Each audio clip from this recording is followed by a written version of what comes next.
David Pakman Show at davidpakman.com.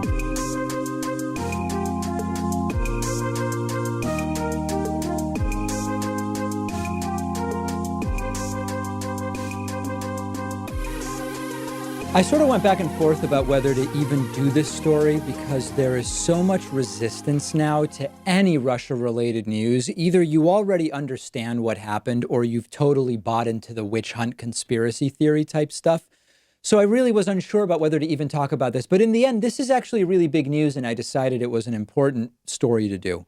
The Senate Intelligence Committee, which is controlled by Republicans, in a new report has found that the Kremlin directed Russia's social media meddling in the 2016 election, period. And it's becoming, or it should be, a post-partisan issue. The Republican-led Senate Intelligence Committee has a long list of recommendations for Congress and for Donald Trump and for social media companies to prevent the same thing from happening in 2020. But we've already seen Senate Majority Leader Moscow Mitch McConnell block every single effort to prevent 2020 meddling. So it's going to be an uphill battle. The report suggests that social media companies add transparency to the sources of political advertisements on their platforms, that they notify users about exposure to misinformation. And hilariously in a depressing sense, the panel report recommends that the Trump administration remind voters about the dangers of foreign interference in 2020. I laughed out loud when I read that. How quaint, right? The Trump administration should really warn people they benefit from it. They have no interest in stopping it. Why on earth would they warn people? This is the whole problem that we're dealing with. Many of the techniques and the players that are mentioned in the report were already known to us. They talk about the IRA, the Internet Research Agency. They were a big player.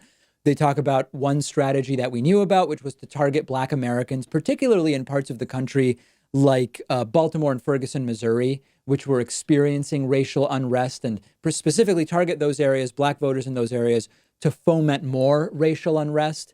The real news here is not any of that. We knew all of that stuff.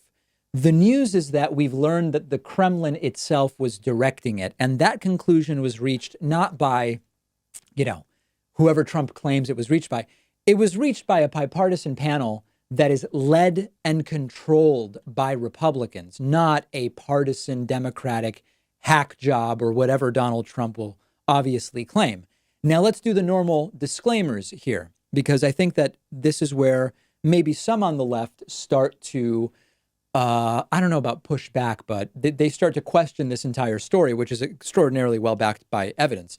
Russia does not only meddle in our elections, right? So when we talk about Russian meddling in our elections, I'm not asserting nor implying, nor have I heard anyone assert or imply that Russia only meddles in American elections.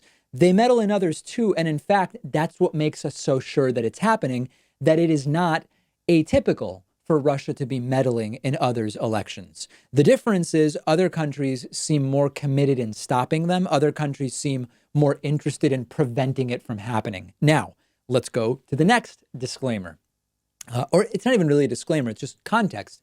The United States also has a long history of meddling in other elections. And you will sometimes hear people on the left, sometimes the Leninist left, say, who are we to say anything? We've been meddling in elections for a really long time. Yeah, okay. So countries try to meddle in the elections of other countries for their own benefit. That doesn't change anything about wanting to stop Russia from doing it, right? And wanting to stop Russia from doing it specifically for the benefit of Donald Trump. I was reminded when reading about this of the words of a great modern philosopher, Donald J. Trump, who once said, he said it quite recently, in fact, you know what we used to do in the old days when we were smart with treason? We used to handle it a little bit differently than we do now. Very interesting words on such an occasion. If you were Vladimir Putin on the day after the November of 2016 election, how do you prevent death from uncontrollable laughter when you see that it worked, when you see that you succeeded?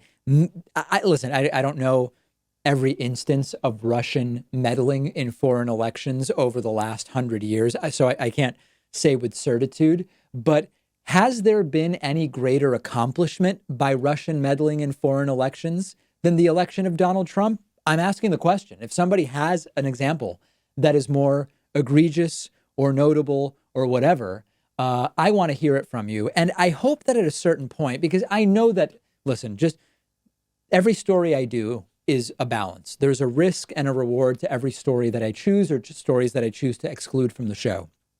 I know enough to know that there is a non-zero part of my audience, my core audience even, that believes the witch hunt, never nothing, nothing there. We're actually the bad guys meddling elsewhere, and Russia didn't do anything to us. Conspiracy theory, because that's actually the real conspiracy theory. I know that there are people in my audience who have fallen for that. Try to separate your reflexive reaction that has been built up over the last 2.5 years, often on very bad reporting, and just understand that this is a bipartisan, Republican-led report that has found this. If you want to argue that they had bad data and thus their conclusions are wrong, make that argument, but make it with data. Don't just call it a witch hunt. Don't fall for the Republican talking points, because one of the ways people may not even understand this, and this is a real problem. One of the ways that the right wins is when they convince the left to adopt their talking points. When we start making the same stupid arguments that they make, using the same language, particularly when they're wrong, of course, we lose hard, because we completely lose any ability to see common sense and reason and rationality. So that's my request. Don't fall for that. This weekend, we are having a membership blowout. It's been like a year or longer since we've done this. Membership is available year round, and it's our number one funding source. This weekend, we are going to have a one-day membership blowout, our biggest membership drive of the year. The only one we've done this year, actually, which by definition makes it the biggest. We are going to do a single day, massive discount off of memberships. You can sign up at a major discount if you so choose. All you have to do is get on our newsletter. Our newsletter subscribers will get an email this weekend. The subject will be something like that email you've been waiting for, or that discount code I've been telling you about, and it will give you the instructions to take advantage of this bigly. I mean, this is just huge, huge membership discount. So get on our newsletter at davidpakman.com. While you're doing stuff, follow me on Twitter at dpakman. Follow the show on Twitter at David Pakman Show. And a lot of people asking me on Twitter over the last day or two, will I be streaming next week's Democratic debate?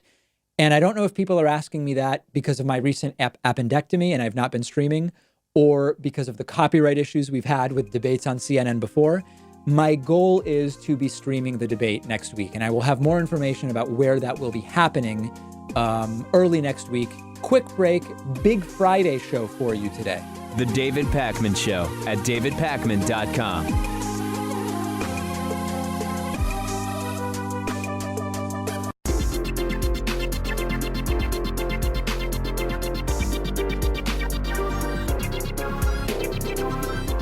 The David Pakman Show at davidpakman.com.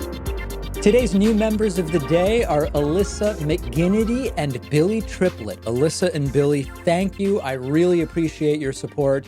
And I also want to say thanks to today's longtime sustaining member of the day, someone who's been with us nearly 5 years and deserves extra praise. That's Benjamin, I hope I'm pronouncing the last name correctly, Hitov, Benjamin Hitov. Really appreciate all of your support. Sign up in under a minute at joinpakman.com. Coupon code available but never mandatory. This is 2020 will save you 40%. Let's go to the phones and see what is on people's minds today. The phone number is, of course, 617-830-4750. And we will start today from our caller from the 737 area code. Caller from 737, what's your name? Where are you calling from? Hello? That is you. Is this me? Yes, it is. Okay. Yeah, okay, yeah. So I was about to ask a question, yep. It's on the topic of climate change. it has been estimated that by the year 2050, there will be 200 million climate refugees. In countries such as New Zealand, which I'm from, Right. we have deported climate refugees when those people have been in need. And I also understand that Donald Trump has some very inhumane policies at the border and in regards to rejecting asylum seekers that are coming into the United States. I wonder, with the rate of job losses that are estimated to come about due to automation in the next 20 years, whether we could see the rise of horrific demagoguery and potentially a sort of fascist line and a fascist way of thinking more and more in our politics. Yeah, And I so wonder that's whether interesting the way we you could see in the frame future. it, because the climate refugee crisis is going to okay. On the one hand, you will have people like me who have been saying you need to understand that climate destabilization is a national security issue. It is a Yep. population issue. It is a public health issue because it Yes. has these externalities where eventually people are going to need to go somewhere else. On the other hand, it is going to be you. I mean, it's like, listen, we already know how the anti-immigrant right is going to use it. They'll say this now justifies making our immigration law even more draconian. And honestly, they will probably convince some people with those arguments. Oh, probably, yeah. There has to be a massive cultural shift to take place. Yeah. If recent examples like, say, what the Australians are doing, which I do recommend you pay attention to, with detaining refugees on Manus and Nauru, become more and more mainstream, I could see some horrific possibilities become the case. Who's to say that the U.S. Navy won't simply reject an asylum seeker vessel coming in from, say, the Pacific, Right. from a nation such as Kiribati and Tuvalu, and tow that boat out into unseaworthy waters and leave a vessel that is unseaworthy to simply sink? Of To me, that course. doesn't seem Listen, to be too far off. if Donald Trump was president in 30 years, the logical extension of his attitude today towards immigrants would be, hey folks, we're closed. You can't come in. We're closed. The boat's going to have to go somewhere else. I mean, I don't think it would even be remotely surprising that that's how he would react to the scenario you're outlining. Yep. For sure. I just see the situation as being so damn dire. There's no other way for me to put it. Right. Okay. There Yeah, has we're going to to be a have to bleep massive that. And I cultural shift. We appreciate your have to phone deal call with the and problems of automation. Yeah. very well made point. And we will Yeah. bleep that and we will be in very good shape. Okay. Thank you so much. I appreciate the phone call. We will talk to you soon. Let's go next to our caller from the 570 area code. Who's calling today from 570? Hey, David, is that me? Yes, it is. Hey, what's going on? This is Nick. Hey, Nick. Yeah, so I watched your video, either it was yesterday or a couple of days ago, about Bernie Sanders' new proposal in terms of campaign finance reform. Right. Now, obviously, I'm super for this. I'm pretty sure a large majority, I think they pulled at one time about 90% of Americans are for some sort of campaign finance reform and just overall finance reform in general for politics. So it always interests me that these things never get passed. I think Bernie's proposal is potentially super effective if it's implemented, even some parts of it. I wanted to ask you, what do you think some of the issues at hand, not being able to pass with such a large majority in public opinion, especially you talk about things like gun control, having such a large majority about things like universal background checks wanting to be passed, but at the end of the day, I think this might even be more important and lead to other changes. So what do you think are some of the big obstacles standing in the way of it being passed? The biggest obstacle is that it's hard to get people who are in power because of the system we have to change the system. That's like fundamentally the obstacle. So as you're pointing out, I don't know the poll you're talking about, but it wouldn't surprise me that 90% of the country wants at least some kind of campaign finance reform. Those aren't the people who are in positions of power because of the system, right? Someone who works in the local bricklayers union or whatever that wants campaign finance reform, they didn't get their job the way that a senator did because of the system of campaign finance that we have. And so the senator is not going to want to change that system. So number one is we need to start electing at every level of government people who are committed to doing campaign finance reform. But there's also logistical obstacles. So like, for example, one of the tenets, one of the ideas of Bernie's campaign finance reform, money out of politics plan is you start doing public financing of elections. You're not going to be able to even make any headway on that for as long as the prevailing law of the land is that money is speech, right? So then you now have to link that provision to, can we overturn or somehow undo Citizens United? And so the real obstacle is that a lot of, Bernie laid out enough different proposals that some could be handled legislatively, some could maybe be done by executive order, but there is stuff in there that, listen, for as long as money is speech, it's going to be very difficult to do a lot of those things. And so the obstacles are systemic and they are big, but they are worth tackling for sure, as it sounds like you agree with. Yeah, that's true. I totally agree with that point. And of course, the Citizens United case, I feel like I agree with you on that. That has to be overturned for any headway to be made on there. Additionally, on top of that, do you think, if Bernie is elected, a lot of those initiatives will get pushed initially through executive order, or you think there'll be maybe some bipartisan support in the House and Senate to? I don't know the answer to that. I would really have to look at the list because not everything is even potentially doable by executive order. So I would need to really look at the list first to even see what is conceivably doable by executive order. I don't have the answer for you right now. All right, great. Yeah, thanks for taking my call then. All right, I appreciate it. Thank you so much. Hope to hear from you again. That was Nick. Great to hear from Nick. Let's go next to, you know who we haven't heard from a while? We haven't heard from Milo for a little while. Milo from the 917. What's going on, Milo? Hey, David. How you doing? Good. How are you? Pretty good.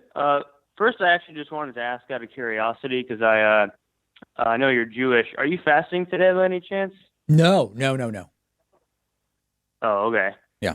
Anyway, so my question is more broadly speaking, it's about pro-worker policies, but to sort of contextualize the question a little bit, I want to give a quick anecdote. So about 3 months ago, I was on a trip to France with a few family members, and on the way back, we were in the airport in Paris, and I was waiting in line with my father, and he's like a waffly centrist kind of guy. And as soon as we got closer to the line, so we were waiting in line for about an hour and a half, 2 hours, and as we got further towards the front of the line, the reason why we realized it was taking so long was because there were only about one or two TSA workers sitting at the desk to help us check our baggage. And okay, hold on. Can we back up? Let's just back up a little bit so I can understand the story. You're in Paris. This is happening in Paris, right? Yeah. Okay. So you're saying it's not, so TSA doesn't check bags and they only are in the US. Are you talking about there were only 2 airline employees checking people in? Yeah. Or just like the people who sit, behind the desk, like towards the entrance to the airport where we like check our baggage. And, okay, got it. So these were not security people. These were airline employees checking people in and checking bags. Correct. Got it. Okay. All right. And there were only 2 of them, so the line's moving really slow. Very common, particularly in European airports. Yes. Yeah. Because like the point that my dad made was like under like a Bernie presidency or whatever, like all of America would be like that because like I think the point he was trying to make was like when workers have more rights, because like France is a really pro-worker country, Bernie's a really pro-worker guy, like they have more autonomy and they're more likely to like spend their time in ways that are like inconvenient to customers. So I'm just curious, like what's like your take on that? I mean, I don't know if you've noticed, but it's not like American-based airlines are known for having particularly good service. I'm less exposed to it because in the US I'm never checking a bag and I have TSA pre-check. So like I never deal with it. But every time I go to Logan Airport to fly anywhere, the lines are just as outrageous. So I don't know. I mean, it doesn't seem to really compute for me. It doesn't seem, he's saying it's like that in most of the world. I don't know that. It doesn't seem like a very solid argument to me. Yeah. All right. Well, yeah, I was just calling to see what your take was on that. So I appreciate taking the call. All right, Milo, good to hear from you. Appreciate the phone call. Let's go next to our caller from the 281 area code. Who's calling today from 281? Hey, David, this is Jared from Houston. Hey, Jared, what's going on? So I'm a first-time caller, and I voted for Bernie in 2016 in the primary. Okay. And one of the reasons why I'm moving off of him, because I've been thinking not necessarily about his electability, but what he could actually do if he got elected. So let's take the best case scenario. He gets a House and Senate that's Democratic. Yep. We know like a lot of Dems oppose Medicare for all, and you already mentioned the campaign finance reform. Yeah. And what I'm worried about, he gets elected, he gets pushed back by moderate Democrats, progressives get depressed, and then the Republicans will sweep back in 2022 because the Democrats are infighting so much. And I just wanted to know, do you think if he were to get elected, could he kind of keep that Democratic, should they win the Senate, could he keep it even united? So let's make it less hypothetical, because even in your hypothesis, there's already things you're mentioning that aren't going to happen. So let me give you an example. The Senate is not going Democratic in 2020 unless I am incredibly missing something. So the idea that in his first 2 years, Bernie will have the House and Senate, not going to happen. Now, as far as 2022, typically a new president has their first midterm not go their way. Everything is kind of different right now, and the 2022 Senate map actually favors Democrats. So let's take the conversation in a slightly different direction, which is, given that you are right, that, for example, not every Democrat is on board with Medicare for all anyway, what is the benefit of having a president who wants Medicare for all versus a president like Joe Biden who wants to like tweak Obamacare and add a public option? And the answer is, you often end up, unfortunately, this is sort of how it works. You often end up in a sort of middle of the road position between what the party in power wants, in the middle of what the party in power wants. So what I can tell you is the following.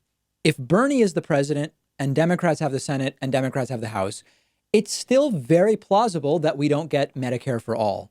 But whatever we end up negotiating to is going to be way better than what we will get if Joe Biden is president, right? So that's my approach. And everything you're saying is correct, but we're still way better off. Yeah, that makes sense. I think it's just, like, I just think about the whole no middle ground. I'm kind of concerned that a lot of Bernie supporters would not even accept that, even if he were to move, if he moves anywhere to. Well, it's not going to be up to them ultimately, right? I mean, we vote to elect the president. Trump did a whole bunch of stuff he didn't tell his supporters he was going to do. At a certain point, it's like, listen, they might not like it, but ultimately Bernie is going to get, whoever is president will get whatever is closest to what they want that they can get at the time. And that's kind of the way politics works. Okay. Thank you. All right. Great to hear from you. I appreciate the phone call. Let's take a quick break. If you are holding, don't hang up. Don't hang up if you're holding, because we will go right back to the phones after this. The David Pakman Show at davidpakman.com.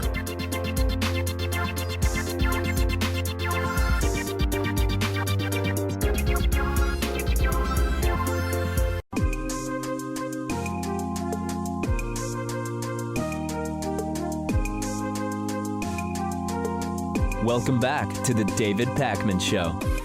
We are taking phone calls at 617-830-4750. I want to go next to Aaron from New Jersey, who last time he called described himself as a diehard Biden fan. This is someone I definitely want to talk to.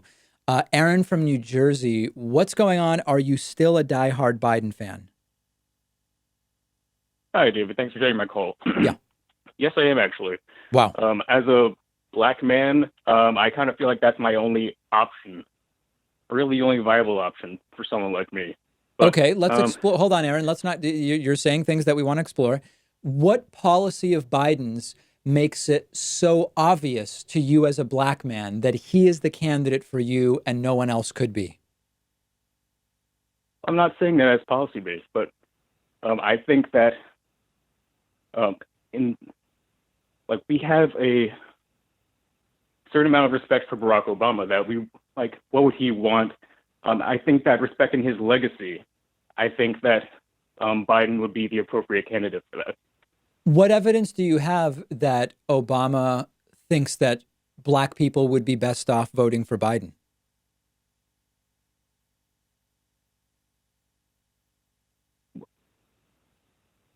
I think that just the connection that they have, they're kind of synonymous with each other now.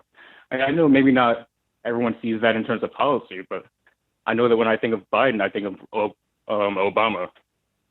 Okay. All right. So I'm hearing you, Aaron, say that it's Biden's association with Obama that makes him the only choice for you. I know you said it's not necessarily about policy. Is there any policy you can point to of Joe Biden's that makes you believe he will be the best candidate for Black Americans? No, but I think I do know what appeals to us. Well, you told me that. You told me. I mean,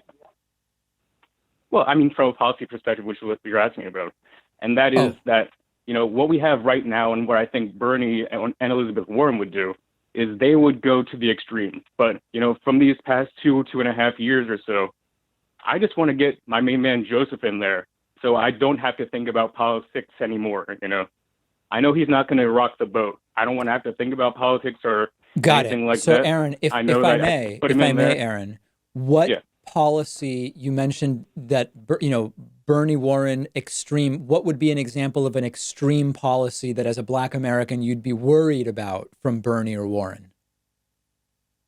Well, shaking up healthcare. I don't want to have to think about that. Maybe what we have now isn't ideal, but I don't want to have to worry about things that I have to get involved in or things that are actually going to affect me in a way that, everything right now works pretty all right. So hold on. If someone came forward and said, hey, so what do you have insurance through an employer now, or what's your insurance situation? Well, right now I'm still on my parents' insurance. I'm 26. Okay. I'm gonna have to get my own pretty soon. Got it. I'm 25 actually. So I don't know if you know this, but when you in a couple of years, you will have to either buy insurance, which could cost many hundreds of dollars per month, or you will have to get a job. And when you get that job, they will give you options, and you will be able to say, okay, I get to pay 1/3 of the total, and they will pay 2/3 if they're extremely generous. What does the plan cover, but what is the deductible? Doesn't it sound simpler to just be able to say, oh, I'm now 26, I'm off my parents' insurance, now I just get Medicare for all? Doesn't that sound simpler? Possibly, but I think it's a harder sell. To who? Because, I think to the general American who's not really in the weeds on politics. Okay, so that's maybe a messaging issue. That's maybe a messaging issue, but it sounds like you're agreeing that rather than having to say, what's my maximum out of pocket with this plan, and can I afford the $180 a month that would be my contribution, just having Medicare for all when you turn 26, you agree it's simpler. You're saying, though, that it's maybe not been messaged correctly. Yeah, that could be the case. Yeah. All right, Aaron, very good. But okay, I appreciate the phone call. I am, a little bit concerned about what you're telling me. I'm not going to lie, but I do appreciate you talking to me. Oh, thanks. No problem. Thanks for taking my call. Very good. All right. We'll talk to you soon. Let's go next to Dante from Florida. So Dante, every time you call in, I have more detailed notes. At one point, you were for Bernie. Then you called in and you were hardcore Tulsi. And if I recall correctly, last time you called in, you were still for Tulsi, but you were voting Bernie instead? Or what's going on now? Well, I've always been a Bernie Sanders supporter. He's been my number one candidate in the race, even before he got in the race officially. Right. I defend Tulsi Gabbard sometimes because I think she is running a great campaign and she doesn't get the credit she deserves from a lot of people in progressive independent media. So there are certain issues she's talking about she's important.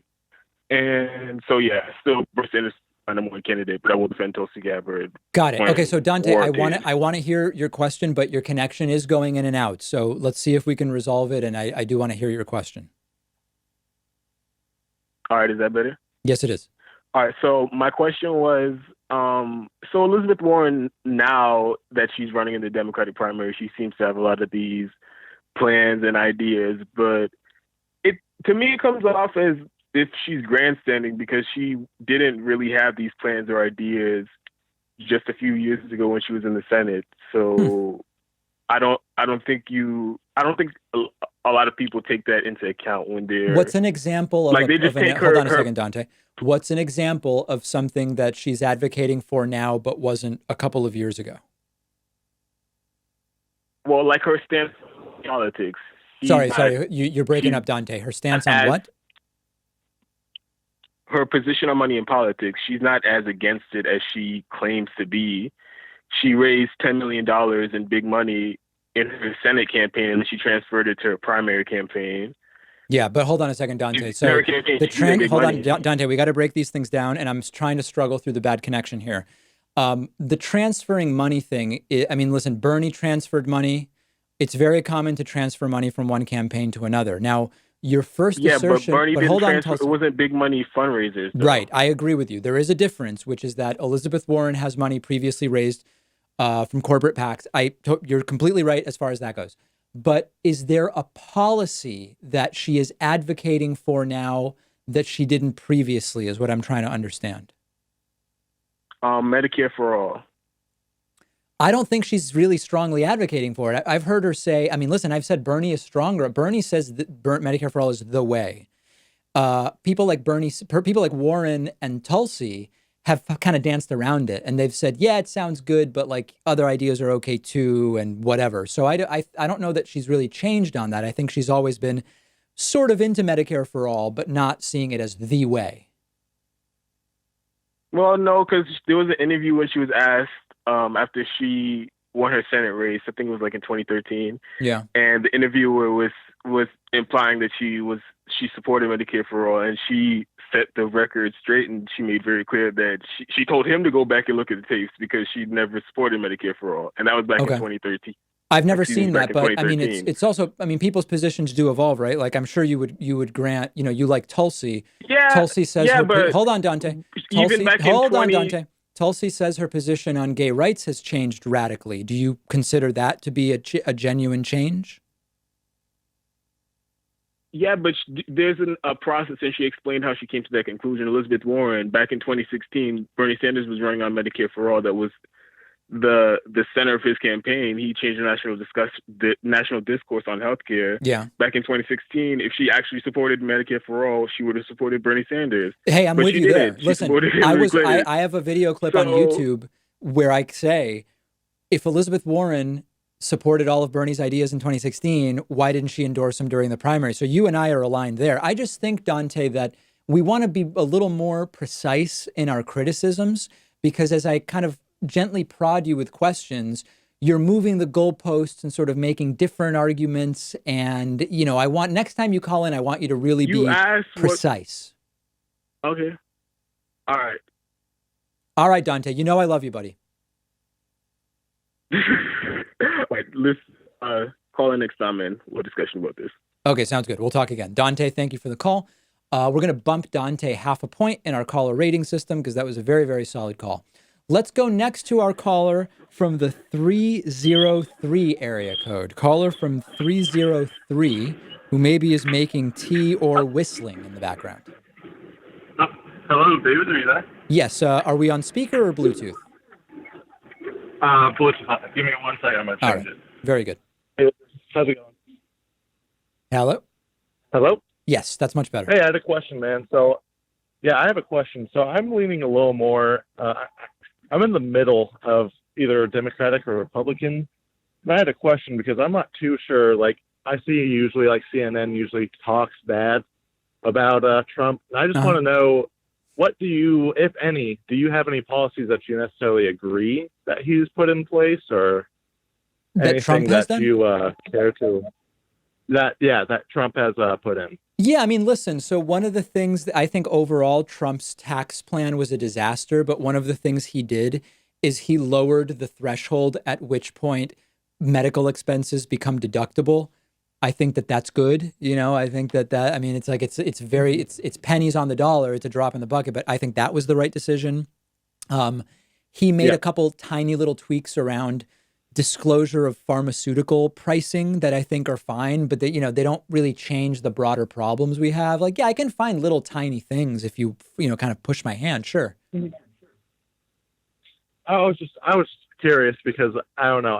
Like I said, I've been always in the middle. Like, I don't necessarily agree with all these gun rights that I think liberals are more pushing or censorship kind of deal. Mm-hmm. But I do agree with some things like healthcare. But I kind of find myself in the middle, and I'm having a hard time.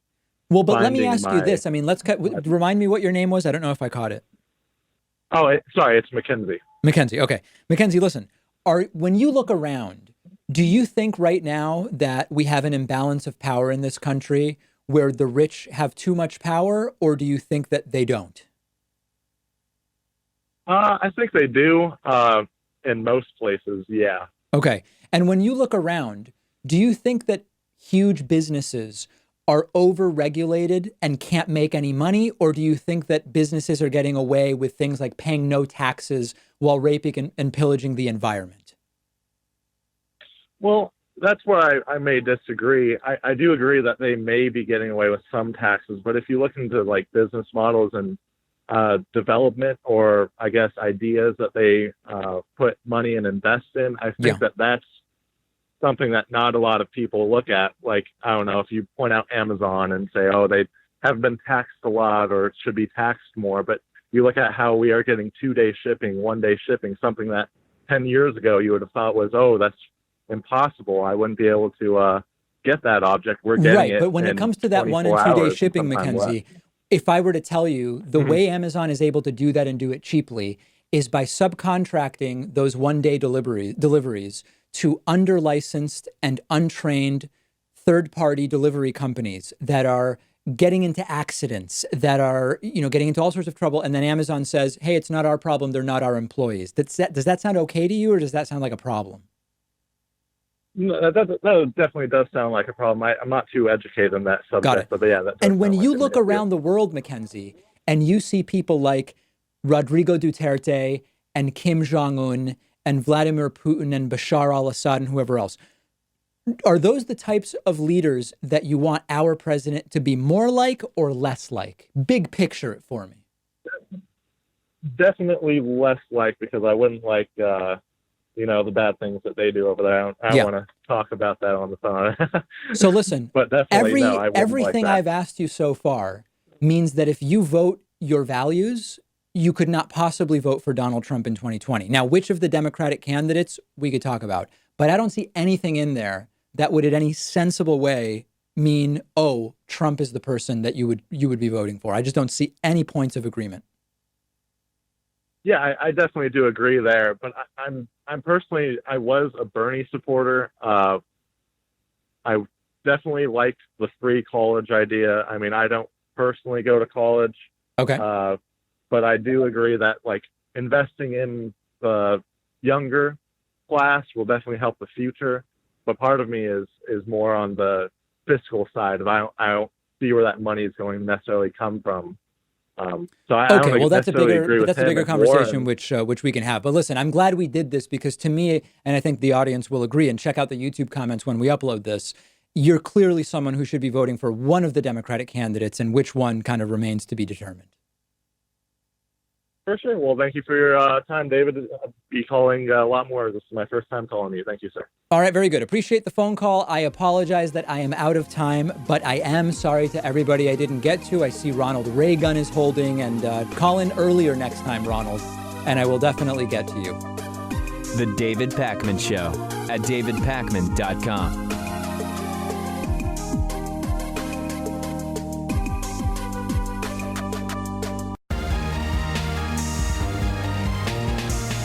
The David Pakman Show at davidpakman.com. All right, let's get into audience questions for the week. Very timely one from Joe. Joe says, hey, David, I'm glad you're recovering from surgery. Can you talk about your recent healthcare experience, relate it to Bernie Sanders, and then compare and contrast both with Americans who are not insured or underinsured. Yeah, so listen, I mean, there's a lot here. If you don't know, I recently had an emergency appendectomy. I missed last week's Thursday show and some of the Friday show. Some of the elements of it were taped earlier in the week. And I have insurance. And I was in a position where I went into an emergency room. Actually, I went to urgent care first and was told I was fine. And then hours later was in an emergency room anyway and had immediate, CAT scan, blood tests, all of that stuff, was scheduled for surgery once it became clear I had appendicitis.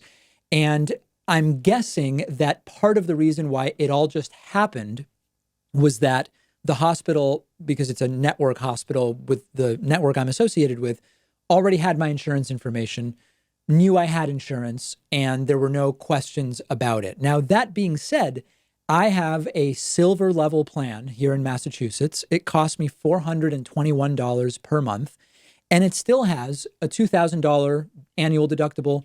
I believe it's a $1,000 deductible for imaging, so that CAT scan, I've been billed $302 for that CAT scan. I'm anticipating that the remaining $1,700 or so of my deductible will be billed to me. I don't know in the end what the procedure will cost. I've read that appendectomies in the U.S. can range between $1,500 to $180,000, depending on I don't even know what, which is crazy in and of itself. But I know, I mean, listen, I have a savings account. If I'm prepared to have to pay the $2,000, and I know that I might have to, I think my annual out-of-pocket maximum is $7,500. I have that in savings, so I know it's not going to bankrupt me. Now, if I were not insured or underinsured, the circumstances would be different. And also they would be different if I didn't have money in savings to self-insure against the maximum annual costs of the plan. Now, in the hospital, I had hours during which I was just looking around, just sitting there. And there are signs that say, whether or not you have insurance, and I think this is Massachusetts law, but I think most states have something similar. Regardless of insurance status or ability to pay, I have to be given stabilizing treatment and, if necessary, a transfer to another facility. Now, if you go in with acute appendicitis and you don't have insurance, what counts as stabilizing treatment? The appendix has to come out, or you can try to treat it in some cases with antibiotics, although in my case, they said, you really should have it removed. Is anything short of an appendectomy considered stabilizing for someone with acute appendicitis? I don't know the answer to that. Those are the types of problems that would ultimately present themselves for someone who is uninsured and underinsured. By underinsured, I'm guessing we're talking about a catastrophic plan, which instead of running $420 a month like I pay, I think it's about half of that. Like it's still $200 a month, I think. What happens? Or if you have a subsidized catastrophic plan where you might, because of your income, only pay $60 a month. But if you go in there, you might have a $7,000 deductible that has to be met. What happens? You're screwed, basically. Do you go into bankruptcy? I don't know. Do you go into this debt collection industrial complex and then potentially start paying interest on top of the bills? I mean, this is why the system doesn't make sense, because as soon as you're in that sort of hamster treadmill, as it is effectively, you are going to be even more hampered in your ability to get out of it, because at that point, you have trouble potentially making your car payment. If your car gets repossessed, how do you get to work? You need to go to work in order to make the money to pay off the medical debt. And you very quickly start seeing the snowball effect and the negative externalities of this. So, I mean, listen, my situation, Bernie, I'm sure has far better health insurance than I have. It's not good. It's not good when you consider that when you don't have that, and you don't have some money saved, which I'm fortunate enough to have, would I have delayed even going to urgent care or the emergency room? I had a $55 copay at urgent care, which ended up just sending me home with appendicitis instead of saying we should actually do some imaging here. You probably delay going, which can lead to a burst or perforated appendix, and then it gets much more expensive. It's a mess. It's extraordinarily depressing, and it's got to be fixed. This next question is, I mean, I'm taking it as a real question, but it is also, I can tell someone who just doesn't understand what the hell is going on in the United States. The question is, hey, Americans and David, what the F is wrong with you? I live in the UK and I see you vote in this idiot Trump. Are you people this stupid? He's obviously a criminal every which way, and you can't remove him, and Republicans don't want to? Seriously, what is wrong with your country? The world is laughing. You know, this is interesting for a few reasons. It's interesting, number one, because there are a lot of Trumpists who, when they see that attitude from someone in the UK about what we're doing here, about Trump being president, they're emboldened in some way. They see that and they say, oh, these stupid sissy Europeans don't like what Trump is doing. It's because he's doing what's good for America. He's making America great again. Who cares if they don't like what Trump's doing?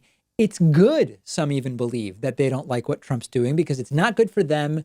It's good for us. And unfortunately, those are not people that can be reasoned with. And I share this sympathy. I share these sentiments. I sympathize with this perspective. When I travel to Europe and talk to my friends or family in the UK or in France, or when I talk to my cousins in Israel, who are not right-wingers, or when I talk to my family in Argentina, or friends in Italy, for example, in Canada, nobody really understands what's going on. Their number one feeling that they come to me with is explain not just how this happened, because, okay, we can sort of understand there was like a racist reaction to Obama. There was dislike of Hillary. There was Trump bamboozling people into them thinking that he is the outsider guy who's going to, economic anxiety, preying on people's fear of losing status or perceived status. They get all that. But it's been 2.5 years now. It's been 2.5 years. How is everybody not against this guy? And what you need to understand is that everybody will never be against this guy. And I don't know if it's 20, 25, 28-ish% of the voting public that is never, ever, ever going to abandon this guy. They will never be convinced to say, you know what? I was wrong. Some people have been convinced in that way. I've taken phone calls from some of those people, but there's this hardcore base that will never be convinced. So my answer to you is that this is a combination of hyperpartisanship, but that's too benign, and that doesn't include any kind of culpability in it. Okay? It's hyperpartisanship. It's cognitive dissonance. It is also, to use your term, it is stupidity in the sense that a lot of people just lack information. They are in their echo chamber filter bubble. They never hear about half of what's going on. And when they do, they have been primed to write it off as fake news. So we are in trouble. I know the world is laughing. I don't like that the world is laughing, and it actually hurts us that the world is laughing. But if you're waiting for that hardcore base of 20, 22, 25, 28%, whatever the number is, to come to their senses, don't hold your breath, because you're gonna end up without oxygen to breathe, quite frankly. Hey, David, can you explain what dog whistles are in politics? This is a good question. We talk about dog whistles all the time. With Trump, we've talked about America first and nationalism and all these different things as being dog whistles. What do we mean by that, though? So dog whistles are coded language that sounds completely innocuous to some, usually to the larger public, but it has another meaning for people who know what they're listening to. So it's called a dog whistle because there is such thing as a dog whistle. When you blow it, I think to a human ear, it sounds just like a very low tone, unremarkable sound, if you can even hear it. It's been a while since I've been around a dog whistle. You basically just hear the air coming through the whistle. But to a dog's hearing, it lets them hear a noise that is, I think, high-pitched. It riles them up. They hear it immediately. They think they're being called, or whatever the case may be. There are racist dog whistles. There are anti-Semitic dog whistles. There are religious dog whistles. So here's some examples. Inner city and urban, to refer to black people, to those in the know, with seemingly innocuous language. So we've heard, I've even interviewed some people. Ben Shapiro used this term when I interviewed him about gun safety. We will hear talk about, to really deal with gun violence, we need to focus on urban youth, inner city, whatever. They're talking about black people. It's about, we don't want black people having guns, but white people having guns is fine. That is a dog whistle that sounds innocuous from the language, but if you know what is meant, you understand it.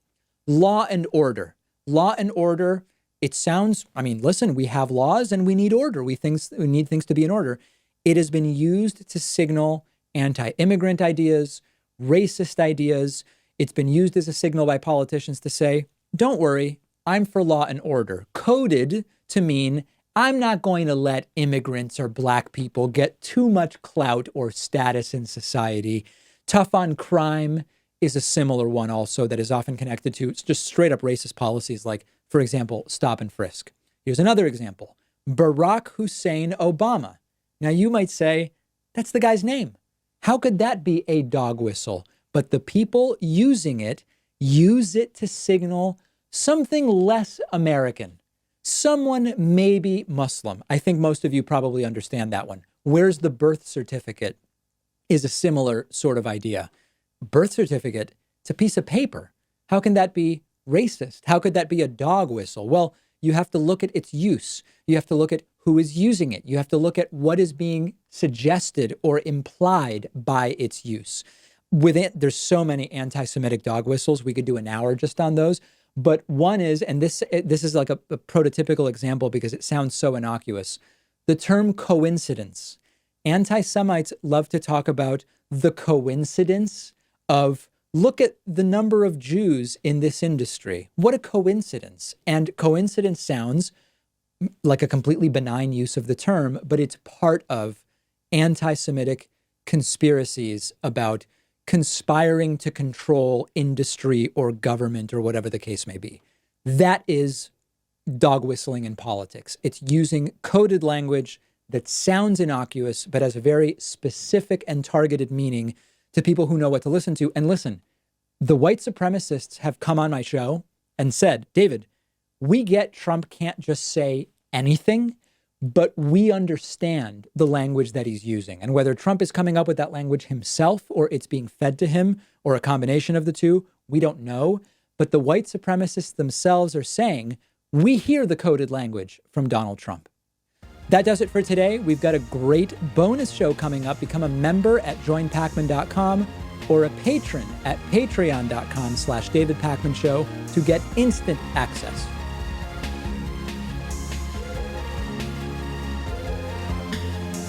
The David Pakman Show at davidpakman.com.